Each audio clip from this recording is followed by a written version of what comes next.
बहुत ही महत्वपूर्ण टॉपिक, उत्तर भारत का राजनीतिक स्थिति। उत्तर भारत की राजनीतिक स्थिति ये उन दिनों की घटना है 600 ईसा पूर्व से लेकर 325 ईसा पूर्व, अर्थात महाजनपद जो हमें 16 महाजनपद दिखाई देते हैं उसके बारे में विधिवत चर्चा करना है। मेरा नाम अशोक राज, अल्बिडो IAS मुखर्जी नगर दिल्ली के इस चैनल में आप सभी का, देश बंधुओं का हार्दिक स्वागत है। तो टॉपिक उत्तर भारत में राजनीतिक स्थिति को लेकर है। जब हम देखते हैं 600 ईसा पूर्व के लगभग की घटना है, 600 ईसा पूर्व, तो 600 ईसा पूर्व के लगभग कुछ पहले से ही, इसके पहले यानी कि पूर्व से ही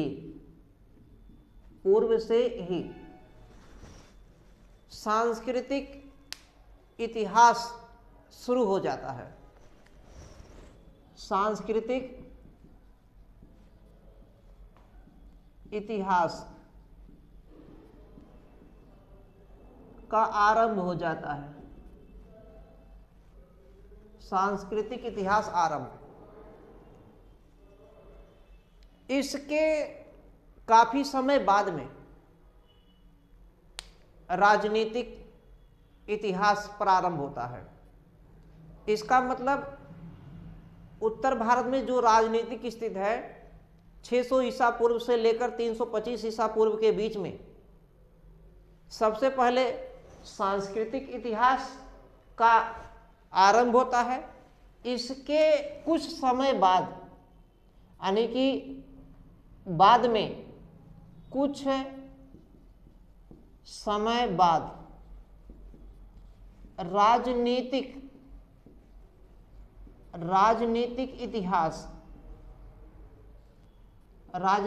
इतिहास प्रारंभ होता है। राजनीतिक इतिहास प्रारंभ होता है। ये अब सवाल ये है कि सांस्कृतिक इतिहास पहले क्यों शुरू हुआ, राजनीतिक इतिहास बाद में क्यों? प्रश्न ये भी उठता है। सांस्कृतिक इतिहास का मतलब होता है हमारे रहन सहन, खान पान, रीति रिवाज, पहनावा ओढ़ावा इत्यादि। जबकि राजनीतिक इतिहास की अगर बात करेंगे, इसमें हमारे राजकाज से, शासन प्रबंध से, आर्थिक गतिविधियों से, सामाजिक ढांचा से बहुआयामी दिखता है। अतरंजी खेड़ा एटा जिले में उत्तर प्रदेश में, आलमगीरपुर मेरठ में, नोह हस्तिनापुर ये भी मेरठ में है। यहाँ से लोहे के परमाणु काफ़ी ज़्यादा मात्रा में मिलते हैं। ये लोहा जो बनाया गया यहाँ से मिला है, ज़्यादातर अस्त्र शस्त्र के मिले हैं, अधिकांश अस्त्र शस्त्र के मिले हैं। और उसके बाद में कृषि के उपकरण। इससे स्पष्ट यही हुआ कि यहाँ के मानवों ने सबसे पहले शिकार के उपकरण बनाए, युद्ध के उपकरण बनाए, जिसमें बाणाग्र भी मिले हैं, फलक भी मिले हैं, कटार भी मिले हैं, चंद्रिका भी, इस प्रकार की कई चीजें लोहे के अब मिलने लगे हैं। हालांकि पाषाण काल में देखे हैं कि पहले पत्थर के बनते थे, बाद में तांबे का खोज होने से ताम्र पाषाण काल मिलने लगा, ताम्र चीजें मिलने लगी, कालकोलिथिक आ गया। उत्तर वैदिक काल में आकर 600 ईसा पूर्व में लोहे के आविष्कार, जिसमें उत्तर प्रदेश के हमने इन स्थानों का नाम बता दिया। अतरंजी खेड़ा एटा उत्तर प्रदेश, आलमगीरपुर मेरठ में है, मेरठ में ही हस्तिनापुर, नूह आदि स्थलों से पश्चिमी उत्तर प्रदेश के क्षेत्रों से लोहा मिला। बिहार के पूर्वी क्षेत्र से बिहार का भी पश्चिमी है, पूर्वी नहीं, बिहार के पश्चिमी क्षेत्र, बिहार के पश्चिमी भाग से भी लोहे का आविष्कार।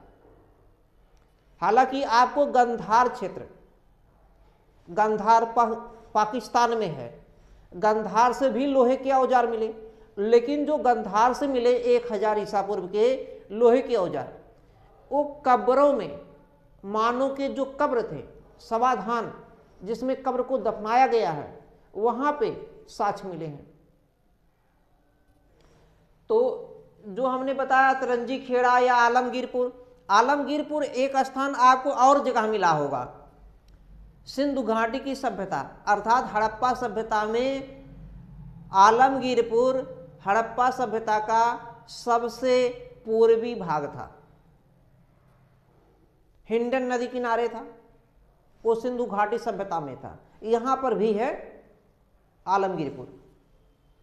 तो लोहे के आविष्कार ने कृषि में आमूल-चूल परिवर्तन कर दिया, काफी ज्यादा विस्तरित हो गया। कृषि के विकास से आर्थिक स्थितियां सुदृढ़ होने लगी। आर्थिक स्थिति क्या होने लगा? सुदृढ़। आर्थिक स्थिति सुदृढ़ होने से राजनीतिक ढांचा मजबूत हो गया। राजनीतिक ढांचा मजबूत हो गया। राजनीतिक ढांचा मजबूत होने का मतलब है राजा अब ज्यादा शक्तिशाली हो गया। राजा जो शक्तिशाली होते गए, एक दूसरे की इच्छाएं प्रबल होने लगी, विकेंद्रीकरण की स्थितियां आने लगी, यानी कि अपने राज्य में विस्तारवादी की नीति फैलने लगी। अब जितने राज्य हैं, ये सब छोटे छोटे जो राज्य थे अभी जो जन के रूप में हैं। जैसे आपने ऋग्वैदिक काल में देखा, सबसे छोटी इकाई परिवार अर्थात कुल था। कई कुल को मिला करके ग्राम बनाया गया, और कई ग्राम को मिला करके विश्व बनाया गया, और कई विश्व को मिला करके जन बनाया गया। जन का मतलब राज्य से था, जिसके लिए राष्ट्र शब्द आया है। तो अब ये जन धीरे धीरे किस में बदलने लगे हैं? जनपद में। उत्तर वैदिक काल में आकर के जनपद में बदलते दिखते हैं, और यही जनपद अब धीरे धीरे इतना विस्तार रूप ले लेते हैं कि महाजनपदों में बदलने लगते हैं। तो बुद्ध के जन्म के पहले हमें 16 महाजनपद अर्थात 16 महाजनपदों का उल्लेख मिलता है, जिसके लिए हमारे पास कई प्रामाणिक किताबें हैं। इन किताबों में सबसे ज्यादा प्रामाणिक किताब अंगुत्तर निकाय है। अंगुत्तर निकाय। अब स्रोत क्या क्या हैं, इन पर हम देखेंगे क्या क्या स्रोत हैं। इसको हटा दिया जाता है, इतना जान चुके हैं। ये क्या है? अंगुत्तर निकाय है। अंगुत्तर निकाय क्या है? बौद्ध ग्रंथ। ये सबसे प्रामाणिक है। इसके साथ में अगर देखेंगे, दूसरा भगवती सूत्र है। भगवती सूत्र ये क्या है? जैन ग्रंथ है। ये जैन ग्रंथ है, ये बौद्ध ग्रंथ था। इसके बाद में अगर देखेंगे चुल्य निदेश। चुल्य निदेश। चुल्य निदेश क्या है? ये भी पुस्तक है। दूसरा महावस्तु। महावस्तु। ऐसे अनेक हमारे पास स्रोत हैं। भगवती सूत्र, अंगुत्तर निकाय, एक दो नहीं कई हैं, जिसमें 16 महाजनपदों का उल्लेख मिलता है। ये 16 महाजनपद बुद्ध के जन्म के पहले की घटनाएं, यानी कि राज्यों को, भारत में जो राजनीतिक स्थिति उसको दर्शा रहे हैं। ये अंगुत्तर निकाय इसमें सबसे ज्यादा प्रामाणिक है। सबसे ज्यादा प्रामाणिक, ये प्रामाणिक सर्वाधिक प्रामाणिक है सभी, लेकिन ये ज्यादा प्रामाणिक। ये भी भगवती सूत्र भी प्रामाणिक है। इसमें भी 16 महाजनपदों का उल्लेख है। इसमें भी 16 महाजनपदों का उल्लेख है। दोनों में 16 महाजनपदों का उल्लेख मिलता है। इन दोनों में सबसे ज्यादा प्रमाणिक है। अब सवाल यह है जो अंगुत्तर निकाय ये कहां पर है? आप देखे हैं सुत पिटक। सुत पिटक बौद्ध धर्म में 3 पिटक मिलेंगे, विनय पिटक, सुत पिटक, अभिधम पिटक। तो जो सुत पिटक है, इसी सुत पिटक के 5 निकाय हैं। कितने? 5, यानी कि 5 एक हिसाब से निकाय का मतलब चैप्टर समझ सकते हैं, अध्याय समझ सकते हैं। तो 5 निकाय में जो चौथा निकाय है वो अंगुत्तर निकाय है। इसके कितने निकाय हैं? इसके 5 निकाय हैं। कितने? 5 निकाय। इन 5 में से जो चौथा निकाय है, चौथा, यही चौथा निकाय अंगुत्तर निकाय है, सबसे ज्यादा प्रमाणिक है ये। तो अंगुत्तर निकाय में 16 महाजनपदों का उल्लेख हमें मिलता है। यहां तक सबके समझ में आ गया होगा। अब हम आगे चलते हैं। ये जो 16 महाजनपद हैं, इनकी राजनीतिक स्थितियां क्या थी, इस पर हम चर्चा करेंगे। अब हम इसमें देखते हैं कि जो 16 महाजनपद हैं, इनकी राजनीतिक स्थितियां क्या थीं। इनकी राजनीतिक स्थितियां क्या थी? राजनीतिक स्थितियों पर हम चर्चा करेंगे। क्या था इनका राज्य में? तो 16 महा जो जनपद हैं, 16 महाजनपद, ये क्या होते थे? महाजनपद ये राज्य जैसे थे। उस समय के क्या थे? राज्य। इन 16 महाजनपदों में अगर बात करेंगे, केवल 2 ऐसे थे जो गणराज्य थे और 14 राजतंत्र थे। वो जो 16 गणराज्यों में 2 गणतंत्र थे। वो 2 गणतंत्र कौन थे? एक था वजी और दूसरा था मल्ल। हम सबसे पहले देखेंगे, अगर पूरब की बात करें, सबसे पूरब में एक राज्य हुआ करता था यहां पर, जिसका नाम था अंग। जिसका क्या नाम था? अंग। अंग ये सबसे पूर्वी राज्य था। 16 महाजनपदों में सबसे पूर्वी राज्य था। इसके बगल में अगर देखेंगे तो एक राज्य आपको यहां मिलेगा, मगध। मगध इसके ठीक पश्चिम में, अंग के ठीक पश्चिम में एक राज्य था जिसे महाजनपद नाम दिया गया है, मगध।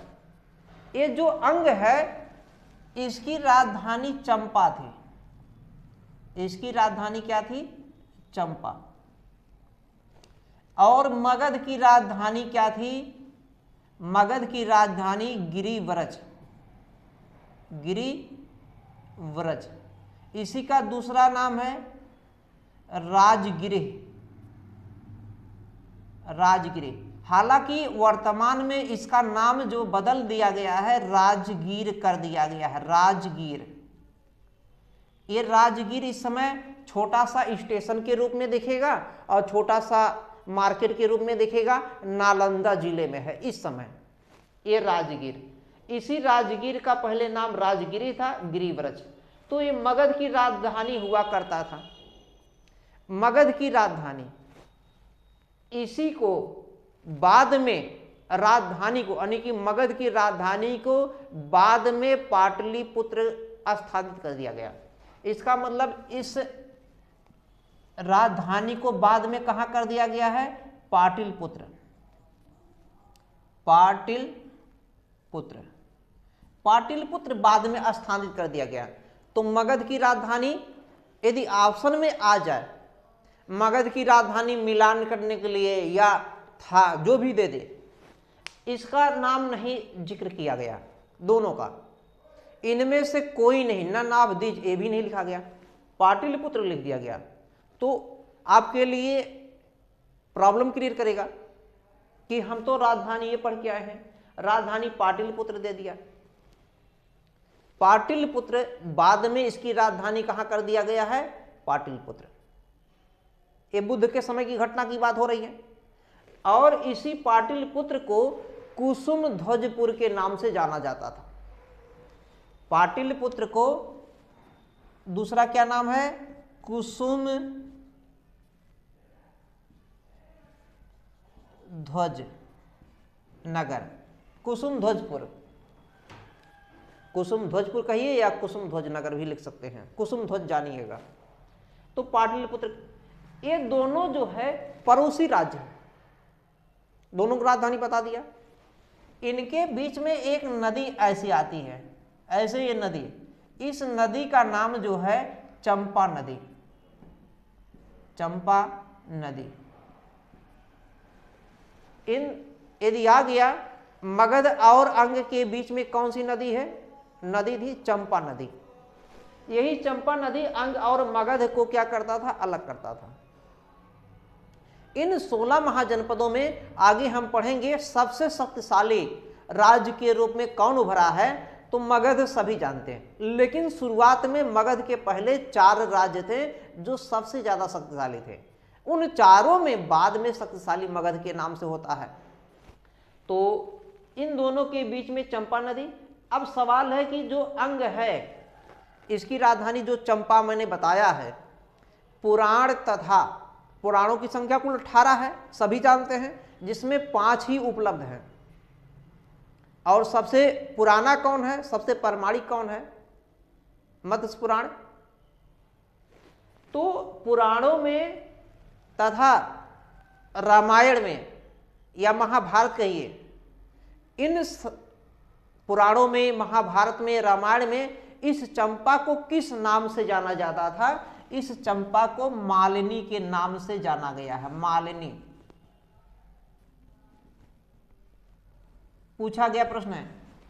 यदि आ गया अंग की राजधानी चंपा, इसको पुराणों में, रामायण महाभारत जैसे या महाकाव्यों में किस नाम से जाना गया है? मालिनी के नाम से। लेकिन हेमा पहले नहीं लगाइएगा, नहीं तो हेमा मालिनी हो जाएगा, गलत हो जाएगा।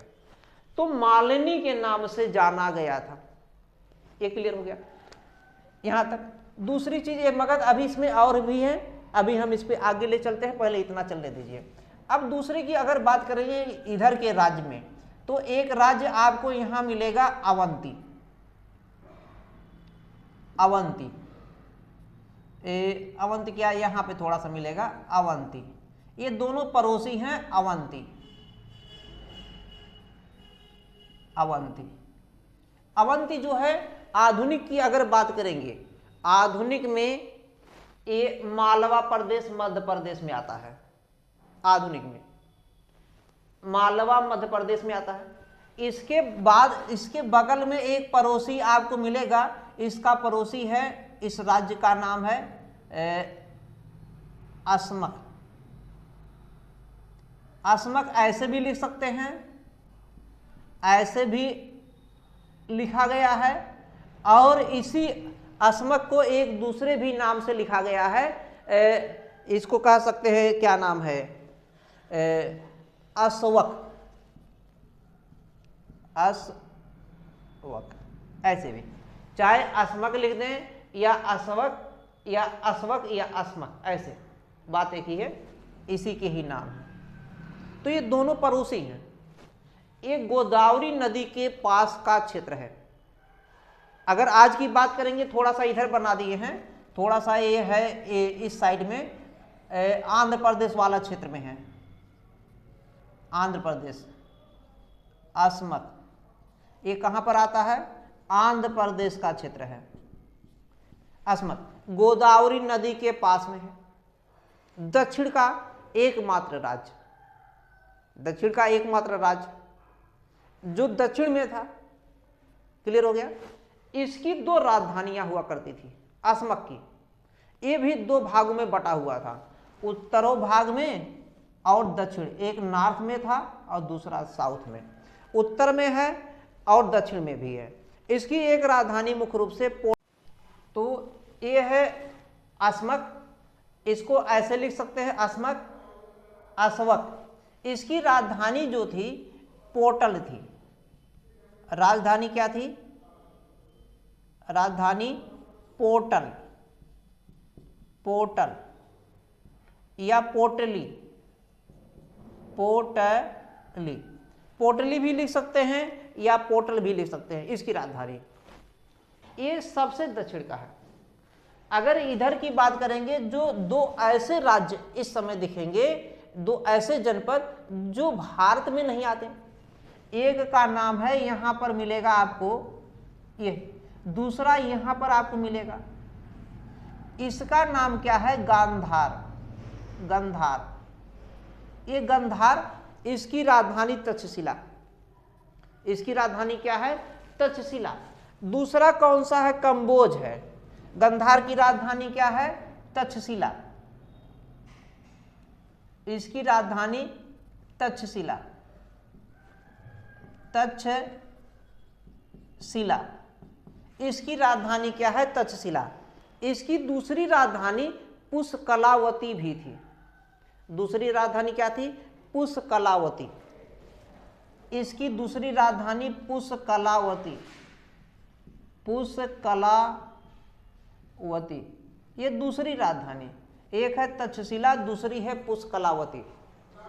ये दो राजधानियां। लेकिन कभी कभी ऑप्शन में ऐसे भी पूछ लेता है कि गंधार की राजधानी थी, तक्षशिला ना देकर के पुष्कलावती भी लिख सकता है। पुष्कलावती जो था ये प्रमुख इसका स्थल था। जैसे भारत में अगर बात करें कि भारत की राजधानी दिल्ली है, लेकिन एक राजधानी के रूप में दिखती है बम्बई, मुंबई, जो प्रसिद्ध नगर है भारत का।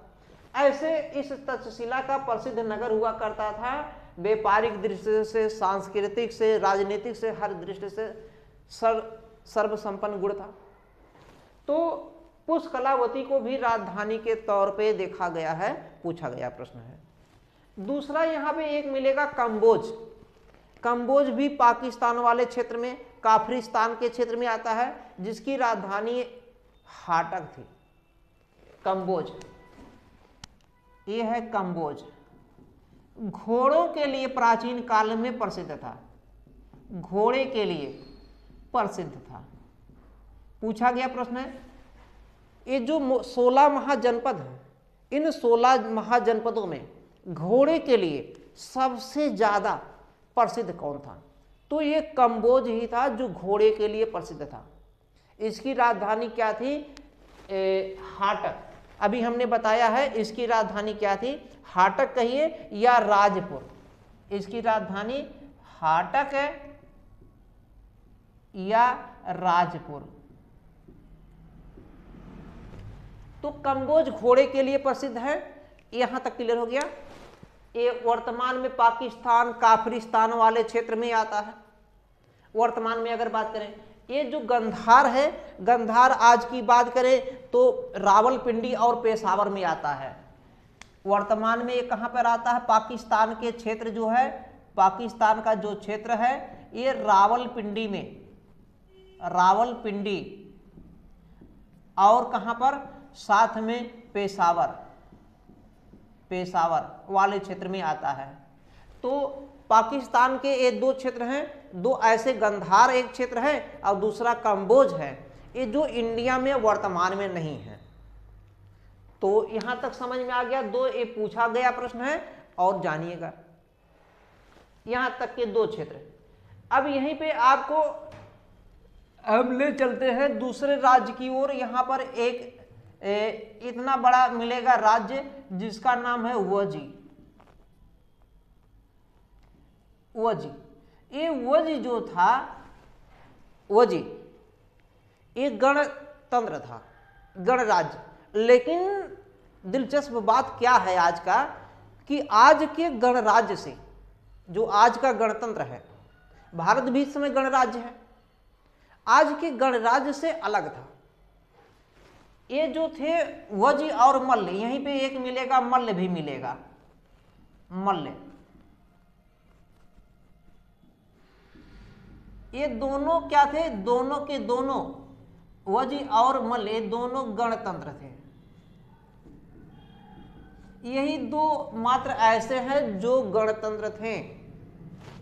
तो वज जो था इसमें 8 राजा, यहां पे जो गणतंत्र होते थे कई राजा मिलकर कार्य करते थे, कई राज्यों का, कई गणों का संघ होता था, यानी कि कई छोटे छोटे राज्य थे, छोटे छोटे राज्य, वो सब मिल करके एक बड़े राज्य का निर्माण करते थे और सब मिल करके कार्य करते थे। किसी एक राजा का श्रेष्ठता या प्रभुत्ता नहीं होता था, सभी मिल के काम करते थे। यहाँ पे छोटे छोटे राज्यों का संघ था, छोटे छोटे, और सब मिल करके एक नया राज्य बना दिए थे, एक नया महाजनपद बना दिए थे जिसका नाम दिया था वजी। इस वज की राजधानी वैशाली या उसी को मिथिला, वैशाली भी कहते हैं और मिथिला भी कहते हैं, यानी कि वैशाली भी राजधानी के रूप में यहाँ पे था, मिथिला भी था, और मिथिला के अलावा विदेह भी था। विदेह, तो 3 इसकी राजधानियों के नाम दिखते हैं, तीनों नाम एक ही समझना है। एक है विदेह, विदेह, दूसरे का नाम मिथिला भी लिख सकते हैं, और अगला नाम लिख सकते हैं वैशाली। इन जो 8 राजा लोग थे,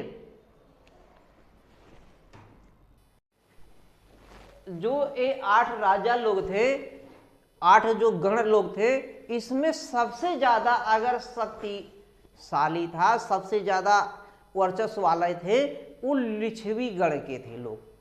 लिच्छवी, उसी लिच्छवी में आपको देखेंगे राजा चेटक हैं, ये सब पूरी महावीर से संबंधित आगे मिलेंगे। तो एक कुल मिला के समझ में आ गया, वजी और मल्ल गणतंत्र 2 थे।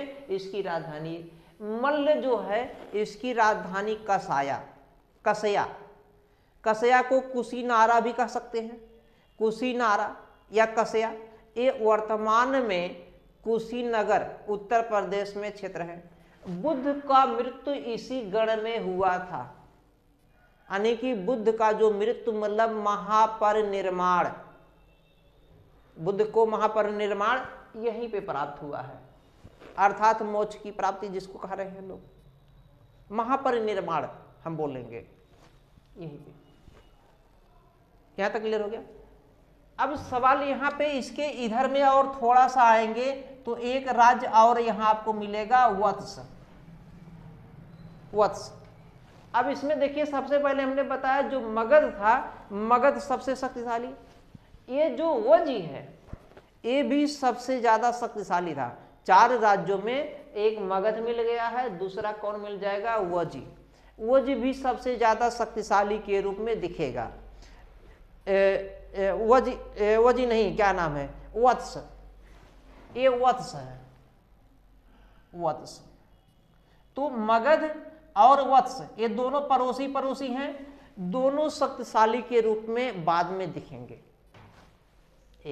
वत्स की राजधानी जो थी कौशाम्बी थी।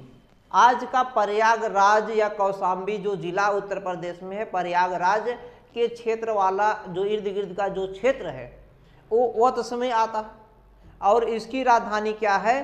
कौशाम्बी। ये भी कैसा था? ये राजतंत्र था। केवल यही 2 मल्ल और वजी गणतंत्र है, बाकी सब के सब क्या हैं? सब राजतंत्र। वत्स यहीं पे आपको मिलेगा, यहीं का जो राजा था उदयन, उदयन का राज प्रसाद भी मिलता है, आगे चर्चा में मिलेगा, लेकिन अभी इतना जानिए वत्स यहाँ का राजा जो प्रसिद्ध राजा था उदयन। उदाइन नहीं, उदाइन मगध में मिलेगा, यहाँ पे उदयन मिलेगा, उदाइन मगध में मिलेगा। उदयन का राज प्रसाद मिलता है, घोषिता राम का मठ भी यहीं पे मिलेगा। तो ये वत्स है। यहाँ पे अगर आप देखेंगे एक यहीं पे मिलेगा आपको काशी राज्य, काशी। इस काशी राज्य की राजधानी बनारस थी, बनारस। काशी राज्य की राजधानी क्या थी? बनारस। ये भी इंपॉर्टेंट था, बहुत ही शक्तिशाली के रूप में दिखता है। अगर आपको देखेंगे यहीं पे आपको मिलेगा पंचाल का क्षेत्र। आधुनिक जो बदायूं है, बरेली है, फर्रुखाबाद है, पंचाल वाला क्षेत्र मिलता है, इसकी 2 राजधानियां मिलती है। यहीं पे उत्तर प्रदेश में ही है, तो इसको कहें तो हटा दे, क्योंकि यहाँ पे अस्पष्टता दिखने लगा है, क्योंकि इसको जूम किया नहीं जा सकता है, तो अगर कहें तो इसको हटा दें, दूसरा हम इसमें ला सकते हैं। तो दूसरे की अगर बात करेंगे, अब अन्य राज्यों पे बात करते हैं, तो स्थितियां क्या हैं पूरा का पूरा समझिए। जो 16 महाजनपद हैं, इन्हीं 16 महाजनपदों में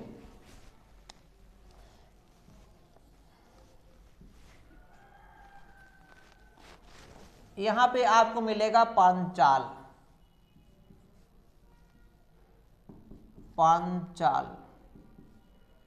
ये पांचाल एक राज्य हुआ करता था। पांचाल क्या हुआ करता था? एक राज्य। ये जो पांचाल है, इसकी राजधानी 2, उत्तर भाग में भी बटा है, पश्चिम में। आधुनिक अगर बात करेंगे, फर्रुखाबाद है, बरेली है, बदायूं है, ये जो जिले हैं उन्हीं को मिला करके पंचाल के क्षेत्र में आता था। इसकी राजधानी अहिछत्र और कंपली, ये 2 भागों में बटा है। एक की राजधानी अहिछत्र उत्तर में जो है, नॉर्थ में अहिछत्र, 2 राजधानियां मिलेंगी। और जो साउथ में है, इसकी राजधानी कंपली,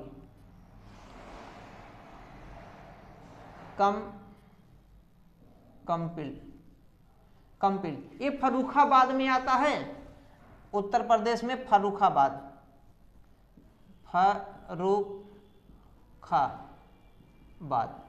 और ये आता है बरेली में, बरेली। तो पंचाल अगर आ गया, पंचाल की 2 राजधानियां दिखेंगी, अहिछत्र और दूसरा कंपिल। अहिछत्र कहाँ का क्षेत्र में आता है? तो बरेली में आता है। और कंपिल कहाँ आता है? फर्रुखाबाद के क्षेत्र में आता है। तो पंचाल, यहीं पे आपको मिलेगा एक कुरु का जो क्षेत्र है, और एक चेती, जिसे चेदी भी के नाम से भी जाना जाता है। दूसरा एक यहाँ पे मिलेगा सूरसेन भी मिलेगा, और मत्स्य भी मिलेगा। मत्स्य की राजधानी सभी जानते हैं। मत्स्य की राजधानी क्या है? 2 राजधानियां यहाँ पे मिलती हैं मुख्य रूप से, एक बुद्ध के समय में और एक जो है ऐसे। मत्स्य की राजधानी क्या है? विराटनगर। तो मत्स्य किसमें क्षेत्र में आता है? मत्स्य का जो क्षेत्र होता है, ये राजस्थान में है। राजस्थान में है, अलवर वाला क्षेत्र, भरतपुर का ये क्षेत्र है, वहां पर मिलेगा। सूरसेन जो होता है, यहां पे है सूरसेन है, तो सूरसेन, ये सूरसेन है। इसकी राजधानी मथुरा हुआ करती थी, मथुरा। लेकिन इसी मथुरा को हिंद यूनानी मेथोरा के नाम से जानते थे। किस नाम से? मेथोरा। पूछा गया प्रश्न है, मेथोरा। तो सूरसेन की राजधानी, जो आधुनिक मथुरा वाला क्षेत्र है, आधुनिक मथुरा का क्षेत्र है, इसकी राजधानी सूरसेन की राजधानी मथुरा, आधुनिक मथुरा वाला जो क्षेत्र है सूरसेन में आता है। इसको हिंद यूनानी जो थे किस नाम से पुकारते थे? हिंद यूनानी मेथोरा के नाम से जानते थे। पूछा गया प्रश्न है। बुद्ध के एक शिष्य थे, बुद्ध के एक शिष्य, उनका नाम था अवंती पुत्र। बुद्ध के एक शिष्य थे जिनका नाम था अवंती पुत्र। अवंती पुत्र, ये कौन है? ये बुद्ध के शिष्य हैं, बुद्ध के शिष्य। ये यहाँ के मथुरा के, यानी कि सूरसेन के जब राजा बनते हैं, तब जाके मथुरा में, यानी कि सूरसेन में, बुद्ध धर्म का प्रचार प्रसार व्यापक रूप से दिखाई देने लगता है, काफी ज्यादा हुआ। और अनेक फिर आगे चल करके फिर देखेंगे यहाँ पे मथुरा शैली में बुद्ध की मूर्तियां भी बनने लगी। लेकिन कुल मिला के यही जानेंगे अवंती पुत्र कौन है? ये बुद्ध के शिष्य हैं। मथुरा के बाद में क्या बनते हैं? राजा बनते हैं। इन्हीं के समय, यानी कि सूरसेन के राजा बनते हैं, इन्हीं के समय क्या होता है? बौद्ध धर्म का सबसे ज्यादा प्रसार दिखता है। दूसरा हम राजस्थान पे ले चलते हैं, जो अभी हमने जिस पे चर्चा किया था, जिसका नाम है मत्स्य। इसको मच्छ भी कहते हैं, मत्स्य या मत्स्य। अब मत्स्य तो सब जानते हैं, लेकिन यदि आ गया मच्छ, तब आपके दिमाग में प्रॉब्लम क्रिएट होगा कि ये तो नाम नया है, था ही नहीं। लेकिन इसी मत्स्य को मच्छ भी कहते थे। जैसे मथुरा को मेथोरा, कुसुम ध्वजपुर पाटलिपुत्र के लिए कंबोज हुआ, प्रयुक्त हुआ है। कंबोज में आपको नया चीज दिखे था कुछ। तो मत्स्य की राजधानी क्या थी? ये राजस्थान के अलवर वाले क्षेत्र, भरतपुर वाले क्षेत्र में आता है। ये थी क्या? इसकी राजधानी विराट नगर था। क्या था इसका राजधानी? विराट नगर। विराट नगर। क्या तो हो गया? एक चीज थोड़ा सा और यहां पे यदि पूछ लिया गया, जो सूरसेन है मथुरा में किस वंश के राजाओं ने शासन किया है, तो एक कॉमन सेंस भी लगा सकते हैं, यादव वंश के राजाओं ने। यहाँ पे यादव जात से नहीं मतलब है, एक वंश हुआ करता था यादव वंश। अब किस जात किस धर्म में है अभी इस पर कोई किसी को जानकारी नहीं, लेकिन यादव एक वंश था। क्योंकि ये जो स्थितियां देख रहे हैं ये 600 ईसा पूर्व के,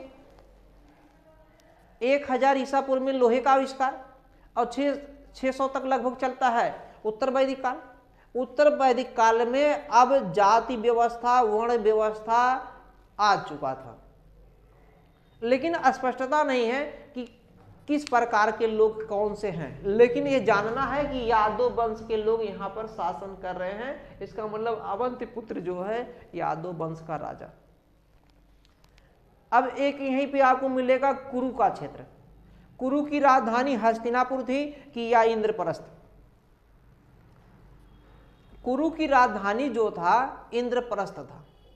महाभारत काल में उसी इंद्रप्रस्थ को हस्तिनापुर भी कहा गया। हस्तिनापुर महाजनपद में ही आता था। और से इस समय हस्तिनापुर जो क्षेत्र है वो मेरठ के क्षेत्र में है। अभी इसके पहले हम चर्चा कर चुके हैं, हस्तिनापुर क्षेत्र मेरठ वाले क्षेत्र में है। तो आधुनिक दिल्ली, मेरठ जो थानेश्वर है, थानेश्वर आगे मिलेगा। हर्षवर्धन के समय पहले राजधानी थानेश्वर ही था, क्योंकि उसके बड़े भाई के समय थानेश्वर राजधानी। बाद में जब हर्ष गद्दी पर बैठते हैं, शुरुआत में थानेश्वर में ही रहते हैं, हरियाणा में है। बाद में वो कन्नौज राजधानी लाते हैं, जो काफ़ी ज़्यादा कन्नौज सांस्कृतिक दृष्टि से, आर्थिक दृष्टि से, राजनीतिक दृष्टि से काफ़ी ज़्यादा संपन्न होता है। इसी संपन्नता के कारण जो है कन्नौज को महोदय कहा गया है, महोदय श्री या महोदय नगर। बाद में कन्नौज की आर्थिक संपन्नता के कारण त्रिपक्षीय युद्ध होगा, त्रिपक्षीय, जिसमें प्रतिहार गुर्जर रहेंगे, पाल रहेगा, राष्ट्रकूट रहेगा। अंत में प्रतिहार गुर्जर वाले जो हैं, प्रतिहार जो गुर्जर प्रतिहार वाले वो अंत में विजयी होते हैं, वो आगे मिलेंगे। तो हम दूसरा बता रहे हैं कुरुक्षेत्र। ये कहाँ पर क्षेत्र है? आधुनिक जो है दिल्ली, मेरठ, थानेश्वर वाला क्षेत्र है, यहीं पे मिलेगा कुरुक्षेत्र। कौन सा क्षेत्र है? कुरु। ये कुरुक्षेत्र की राजधानी क्या है? कुरुक्षेत्र की राजधानी इंद्रप्रस्थ। इंद्रप्रस्थ कुरुक्षेत्र की राजधानी इंद्रप्रस्थ। आधुनिक का दिल्ली यानी कि मेरठ वाला क्षेत्र जो है, या कुरुक्षेत्र वाला हरियाणा का, थानेश्वर का कुछ क्षेत्र इसमें आता है, दिल्ली के इर्द गिर्द के क्षेत्र। तो इंद्रप्रस्थ, और इसे जो है हस्तिनापुर भी नाम से जाना गया महाभारत काल में। महाभारत में ये गणतंत्र था कि राजतंत्र? ये शुरुआत में राजतंत्र था, लेकिन बाद में आगे चल करके ये गणतंत्र के रूप में परिवर्तित हो गया। यहाँ का राजा कौरव का नाम सुने होंगे, पांडव कौरव वाला, तो कौरव था। बुद्ध के समय यहाँ का राजा कौन था? कौरव। एक कौरव हो गया। अब पांचाल भी हो गया है, मत्स्य भी हो गया है, सूरसेन भी हो गया है, और सूरसेन में राजा कौन है? अवंतिपुत्र। अब एक राज्य आपको मिले अवंती, जो जिसके बारे में हमने बता दिया, अवंत की राजधानी नहीं बताया है ना, अवंती, ये मालवा का क्षेत्र आता है, अवंती। यहां से हटा देते हैं, तभी चूंकि बीच में ही है अवंती, यहीं पे बीच में ये अवंती है, अवंती। अवंती दो भागों में बटा हुआ था, उत्तर भाग में और दक्षिण भाग में। उत्तर भाग में जो राजधानी था उज्जैनी था। अवंती का जो उत्तर में था उसकी राजधानी क्या था? उज्जैनी, उज्जैनी, उज्जैनी, उज्जैनी या उज्जैनी जो भी ले, उज्जैनी ऐसे भी लिख सकते हैं। और जो दक्षिण में है इसकी राजधानी क्या था? महिष्मती, इसकी राजधानी महिष्मती। दो राजधानियां हुआ करती थी। ये आधुनिक का जो मालवा वाला क्षेत्र है वहीं पर है। अब ये जो उज्जैनी है, आज के समय में उज्जैन देखेंगे क्षिप्रा नदी किनारे है, मध्य प्रदेश में महाकालेश्वर मंदिर यहीं पर है। तो उज्जैनी उन दिनों भी, बुद्ध के समय में भी ये काफी ज्यादा चर्चित रहा। यहां से लोहे के बहुत से ज्यादा औजार मिले, लोहे का खान मिल गया, लोहे का भंडार मिल गया यहाँ पर। और लोहे के ज्यादा से ज्यादा पदार्थ मिलने से यहाँ के लोगों ने लोहे के अस्त्र शस्त्र बनाने लगे, कृषि उपकरण बनाने लगे। तो कृषि उपकरण से कृषि में विकास काफी ज्यादा हुआ। अस्त्र शस्त्र बनाने से काफी ज्यादा इर्द गिर्द के राज्यों को जीतने में इनको सफलता मिली। आगे चलकर इसी का पड़ोसी यहाँ पर जो दिखता है, जो गोदावरी नदी के किनारे पर था, अस्मक, जिसको अभी बताए हैं, अस्मक की राजधानी क्या था? अस्मक की राजधानी पोटल या पोटरेली था, पोटल या पोटरी है ना, गोदावरी नदी के दक्षिण भाग का एक था। इसको भी जीत लेता है ये अवंती। तो ये अस्मक था, अशोक भी लिख सकते हैं, हमने बताया अशोक भी लिखे या अस्मक लिखे, इसकी राजधानी पोटली। इसको भी जीत लेता ये अवंती। और ये जो दो राजधानियां शुरुआत में अभी दिख रही हैं, ये ज्यादा शक्तिशाली उज्जैनी, यहाँ पे लोहे के अनेक सामान मिले।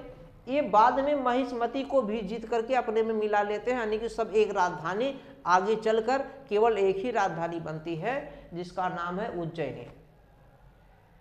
तो यहां से भी प्रश्न पूछे जा सकते हैं। अब कुल मिलाकर के हमको दो प्रकार के राज्य जो हमने बताया, अंगुत्तर निकाय, अंगुत्तर निकाय में दो प्रकार के राज्यों का उल्लेख मिल रहा है, एक गणतंत्र और दूसरा राजतंत्र। गणतंत्र में केवल दो ही हैं, मल्ल और वजी, और एक कई छोटे छोटे राजाओं का एक संघ होता था, और बाकी सब कैसे है? राजतंत्र। यहां तक क्लियर हो गया। अब अगर बात करते हैं कुरु के क्षेत्र में, वज हो गया, मत हो गया, एक मिले था चेदी, जिसे अभी नहीं चर्चा किए, चेदी कहिए या चेती कहिए, चेदी या चेती। ये क्या था? ये वर्तमान में जो देवरिया है, उत्तर प्रदेश के पूर्व में है देवरिया जिला, तो देवरिया जिले में था चेदी। यहां पर मिलेगा आपको चेदी, उत्तर प्रदेश के देवरिया में, मान के चलिए देवरिया। चेती, चेदी भी लिख सकते हैं या चेती, चेती भी लिख सकते हैं। ये देवरिया वाले क्षेत्र में है। और इसकी राजधानी क्या थी? पावा थी। पावा मतलब पावापुरी नहीं, पावा है तो पावा पडरौना जिला वाले क्षेत्र में है। बाद में एक राजधानी और मिलती है कुशीनगर, नहीं वो शक्तिमती, सॉरी, इसकी राजधानी क्या है? ये जो चेती है, इसी को चेती कहिए या चेदी कहिए। ये कहां पर है?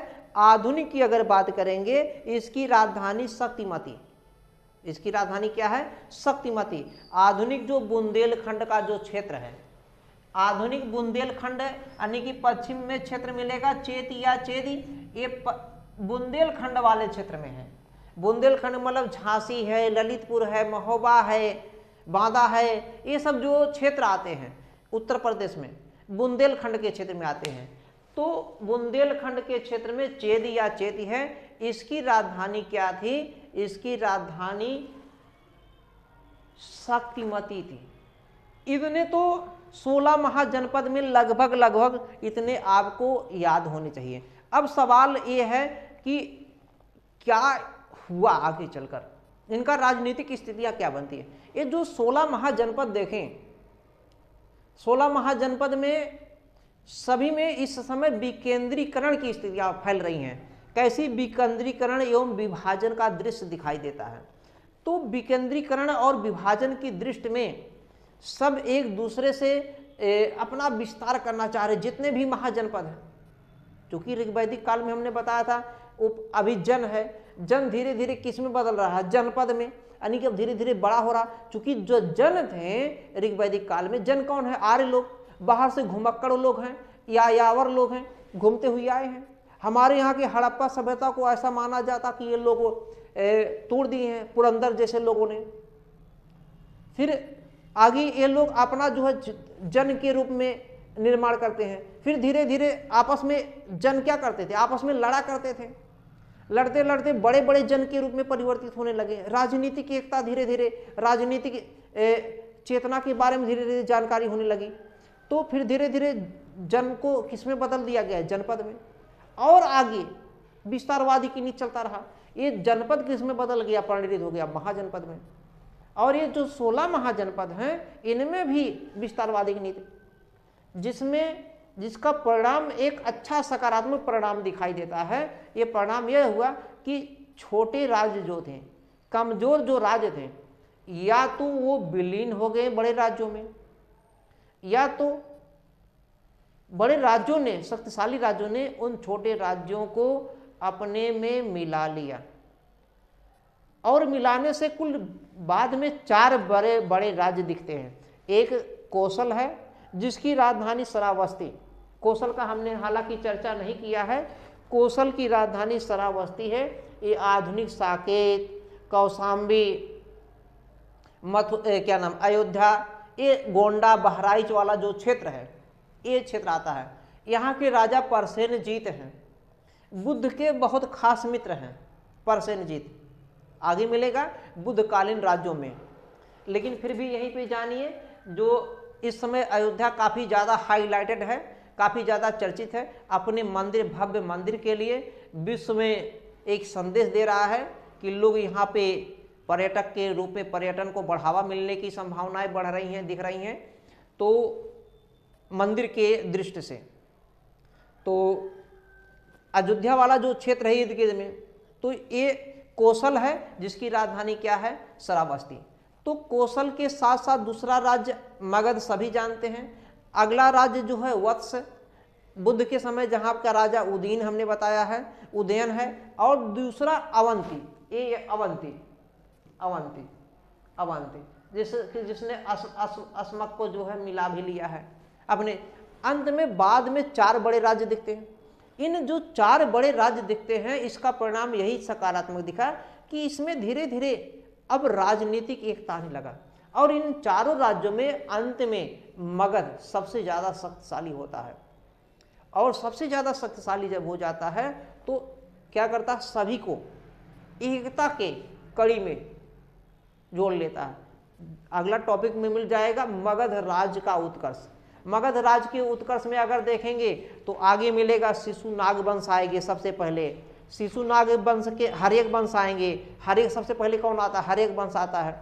हर्यक वंश के बाद में शिशुनाग वंश आएंगे। शिशुनाग वंश के बाद में नंद वंश आएंगे। हर्यक वंश में आप सुने होंगे बिंबिसार है, अजातशत्रु है, उदायन है उसके उत्तराधिकारी। फिर उसके बाद में शिशुनाग वंश में शिशुनाग आते हैं, कालाशोक आते हैं, जिसमें बौद्ध संगीतियां होंगी। तो इनका यही अच्छा परिणाम रहा कि भारत में राजनीतिक एकता का लहर दौड़ उठा। एक सकारात्मक प्रभाव दिखा कि भारत में अब एकता की कड़ी आ गई है, लोगों में जन चेतनाएं आने लगी हैं। धीरे धीरे राष्ट्र की ओर धीरे धीरे उस समय लोगों में एकता आने लगा और शक्तिशाली राज्य के रूप में मगध का उत्कर्ष हो जाता है। बाकी हम अगले पर चर्चा करेंगे। तब तक के लिए हम इजाज़त लेते हैं। वीडियो को लाइक करें, शेयर करें और सभी मित्रों में शेयर कर दीजिए और सभी मित्रों से बोलिए सभी जो है चैनल को क्या कर लें, सब्सक्राइब कर लें, ताकि हम नए नए वीडियो आपके लिए टू दी पॉइंट इम्पॉर्टेंट चीज़ें लाते रहें। Exam view. धन्यवाद।